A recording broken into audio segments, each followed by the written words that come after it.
Ganito din ba kayo magluto ng longganisa, yung tipong papakuluan muna sa konting tubig at pag natuyo ay lalagyan na ng mantika? Nang malagyan ko na nga ng kapirasong tubig itong mga longganisa ay pinatuyo ko muna ito. Saka ko tuluyang nilagyan ng mantika para dire-diretso na ang pagprito. At dahil kailangan na healthy pa rin yung mga kinakain natin ay nagisa muna ako ng sibuyas at bawang.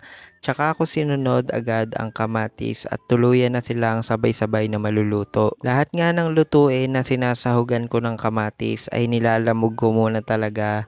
At kapag ganito na ang itsura ay nilagay ko na nga ang ampalaya. Sabi nila ay hindi daw dapat haluin para hindi pumait. Pero para sa akin kasi ay sapat na yung ginagawang paglalamas ng asin sa ampalaya para mawala yung mga katas ng pait niya. At nandoon pa rin talaga yung matitirang pait ng ampalaya dahil nandoon yung sustansya. Sa pampalasa ay nalagyan ko lang ng paminta at ng konting patis para hindi gaanong kaalat. Mahilig kami na magsawsawa ng patis na may sili kapag kumakain, kaya naman para hindi masyadong maalat ay hindi ko na ganun dinagdagan ng patis. Gumawa ako ng space sa gitna ng ampalaya para doon ko nilagay yung itlog. Kailangan muna nga siyang lutuin ng bahagya para naman mas maging makapit ang lasa. Kapag medyo buo-buo na nga ay hinalo-halo ko na para lalong ma-absorb ng ampalaya yung mga ingredients dahil sama-sama na siya. Ang isang piraso nga nang nabili ko na ampalaya ay 30 pesos at medyo mahal nga, pero